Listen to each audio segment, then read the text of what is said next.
Jadi ternyata yang diikuti kebanyakan orang itu adalah zon. Zon itu persangkaan. Betul nggak? Nah, kalau persangkaan dikembangkan oleh diri kita, itu kan jadi persepsi.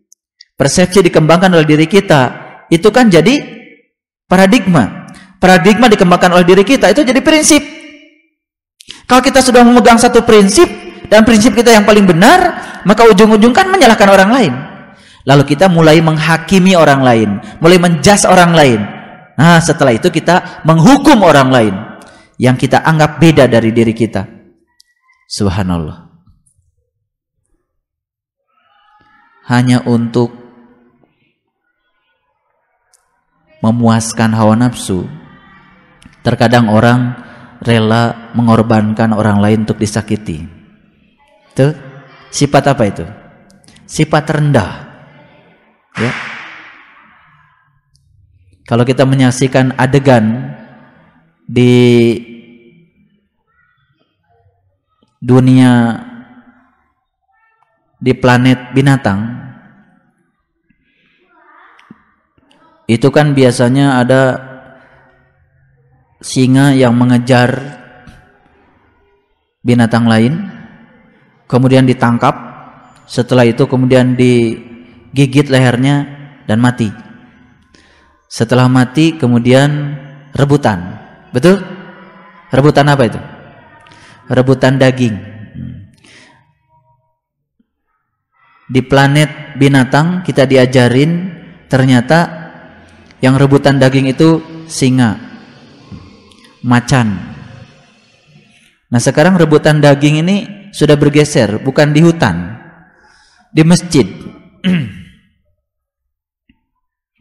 Jadi sifat-sifat rendah itu sudah masuk, ya. Dan itu dianggap biasa. Padahal kita sedang berada di hari raya Idul Kurban, menyembelih sifat-sifat buruk pada diri kita. Kasihan, sedemikian banyak binatang yang disembelih, tetapi saat penyembelihan binatang itu sendiri, banyak orang-orang yang rebutan daging karena dia tidak sukses menyembelih sifat-sifat buruk yang ada pada dirinya sendiri.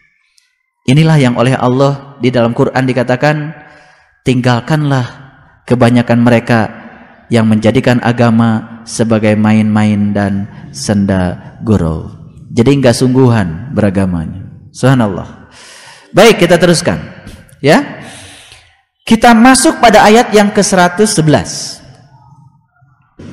Walau annana nazalna ilaihimul malaikah wa kallamahumul mauta wa hasyarna alaihim kulla syai'in kubulam ma kanu liyu'minu illa ayyasha Allah walakinna aksarahum yazhalun.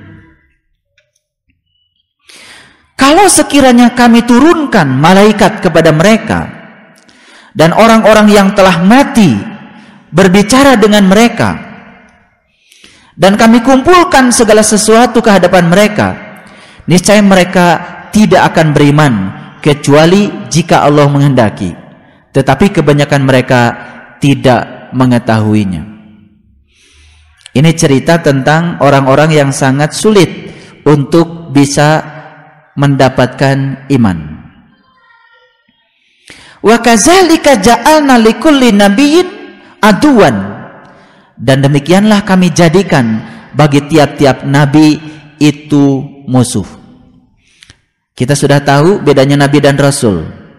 Kalau rasul adalah orang yang mendapatkan ilmu untuk disebarkan pada yang lain. Dia punya hak untuk menyampaikan lagi. Tapi yang namanya nabi adalah orang yang mendapatkan ilmu untuk dirinya sendiri. Clear? Clear. Dan ternyata ayat ini cerita tentang nabi. Dan demikianlah kami jadikan bagi tiap-tiap nabi itu musuh.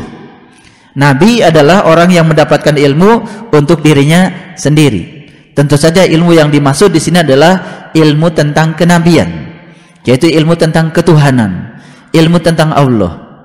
Dan orang-orang yang mendapatkan ilmu tentang Allah, maka pada dasarnya Allah sudah menyediakan bagi dia musuh.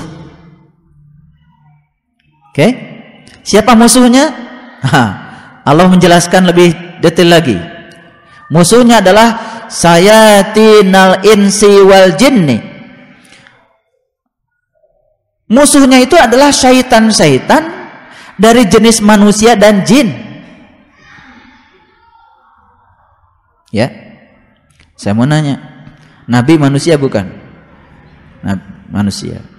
Dan musuhnya Nabi itu adalah sayatinal insi wal jin. Ya, setan-setan yang berwujud manusia dan jin. Jadi sebetulnya musuh utamanya Nabi, karena Nabi manusia, tentu saja musuh utamanya adalah manusia. Betul? Manusia yang mana yang paling utama? Dirinya sendiri musuhnya. Betul nggak? Iya. Nah, kemudian di ayat ini ada pernyataan yang luar biasa. Ya, sebagian mereka membisikkan kepada sebagian yang lain perkataan-perkataan yang indah-indah untuk menipu. Oke? Kita suka ditipu bukan oleh orang lain saja. Kebanyakan kita ditipu oleh diri kita sendiri. Dan perkataan yang sering membuat kita tertipu adalah perkataan-perkataan yang indah, yang terbesik dari dalam diri kita sendiri. Nah, ketika kita tertipu oleh diri kita sendiri, sebenarnya kita sedang mengizinkan diri kita keluar dari apa? Dari Darussalam. Ketika kita keluar dari Darussalam, tempat kita kan pasti di luar tempat yang damai adalah tempat yang tidak damai. Jadi kalau manusia itu selalu dalam keadaan tidak damai, berarti tempat dia tinggal adalah tempat yang tidak damai. Itu saja. Makanya saya berani jamin dari pernyataan saya ini. Kalau kita lihat fakta, kebanyakan manusia berada di tempat yang damai atau yang tidak damai? Yang tidak damai. Gara-gara dia berada di tempat yang tidak damai, lalu dia pun tidak bisa membuat perdamaian. Itu. Nah, kita teruskan. Ya, jikalau Tuhanmu menghendaki, niscaya mereka tidak mengerjakannya, maka tinggalkanlah mereka dan apa yang mereka selalu adakan. Bapak Ibu, yang selalu diada-adakan oleh orang-orang yang tidak damai adalah keinginan. Betul nggak? Keinginan, betul nggak? Kalau keinginan itu biasanya melampaui yang ada. Ketika kita makan, di hadapan kita sudah ada yang kita siap makan, tapi masih ada keinginan yang lain yang belum diadakan dan harus diadakan, maka saat itu juga kita kehilangan kedamaian. Betul nggak? Sama seperti saya punya HP yang kayak gini. Ketika saya merasa HP punya saya ini, ya HP yang kurang bagus, dan saya memikirkan yang tidak ada, saya kan kehilangan kesempatan untuk menikmati yang ada. Ketika kita senantiasa ingin selalu mengada-adakan berdasarkan keinginan kita yang tidak ada, sesungguhnya kita sedang menempatkan diri kita pada tempat yang salah, pada tempat yang tidak damai. Kemudian ayat berikutnya, dan agar. Nah, saya tidak setuju menerjemahkan ayat ini dengan hati kecil, karena ini ada kata-kata afidah. Afidah itu fuadah. Fuadah itu bagian dalam dari kolbu sebetulnya. Dan agar, ya, kolbu orang-orang yang tidak beriman kepada kehidupan akhirat cenderung kepada bisikan itu. Baik, apa maksudnya saya cerita ayat ini? Maksudnya adalah ketika kita masih terganggu oleh bisikan-bisikan yang kelihatannya indah, padahal itu membuat kita tidak damai, jadi sebetulnya kita masih belum seutuhnya sebagai orang yang beriman. Saya mau tanya sekarang, jujur saja, suka nggak kita mengikuti bisikan yang kelihatannya indah yang datang dari dalam diri kita? Suka. Dan ketika bisikan itu diikuti ternyata membuat kita tidak damai. Suka. Subhanallah. Sesungguhnya saat itu kita berada dalam keadaan tidak seutuhnya sebagai orang yang beriman. Jadi sebetulnya, ya, mungkin saja di antara kita tuh masih mancala putra, mancala putri. Iya, kadang iman, kadang kagak. Kan gitu. Ya. Tapi kan Kalau dibilang sedang dalam keadaan tidak iman juga pasti marah. Tapi indikator yang menunjukkan dia sedang dalam keadaan tidak iman ada. Cuman kita tidak menyadarinya. Gitu. Makanya kita akan minta kepada Allah. Ya, di dalam doanya salat witir itu kan, Allahumma inna nas'aluka imanan daiman. Ya Allah, semoga aku dikaruniai iman yang daim, iman yang tidak mancala putra, mancala putri.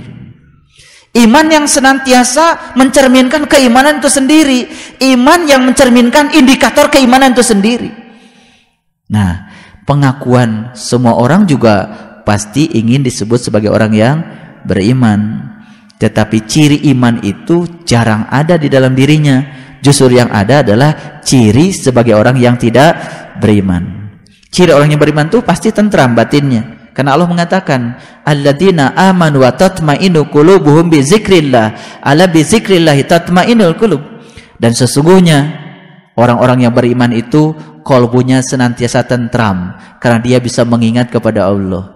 Jadi kolbunya orang yang beriman itu tentram karena mengingat Allah. Ala bi dzikrillahi tatmainnul qulub. Hanya dengan mengingat Allah kolbunya menjadi tentram. Nah, mengingat Allah itu bukan sekedar mengingat itu, tetapi juga mengingat yang lainnya, mengingat afalnya, mengingat sifatnya, ya kan? Ketika kita berada dalam satu situasi, sadar, oh, saya berada pada tempat dan waktu yang tepat untuk terjadinya situasi ini. Saya terima, ini bagian dari af'alnya Allah untuk saya. Nah, ketika kita sadar sepenuhnya kalau di situ ada af'alnya Allah, mengingat Allah bukan sekedar mengingatnya itu, tetapi mengingat af'alnya juga, bahwa di belakang semua itu ada keberadaan Rabb al-Alamin, sang keberadaan itu Allah yang menjadikan peristiwa itu terjadi. Ketika terjadi karena itu kehendak Allah, sudah. Lalu sadar pada diri kita, ya Allah, Kau tempatkan aku di masalah ini karena Engkau tahu kalau aku bisa menyelesaikan masalah ini. Sehingga tidak pernah lagi ya galau. Oh ya Allah, mani ageng-ageng teing masalah, tidak begitu lagi. Masalah itu mani kieu-kieu teing, tidak gitu lagi. Ketika kita sedang meronta seperti itu, kita sedang menjas Allah sebagai Tuhan yang tidak adil. Berarti kita tidak percaya kalau peristiwa itu terjadi karena saat itu kita berada pada tempat yang dan waktu yang tepat.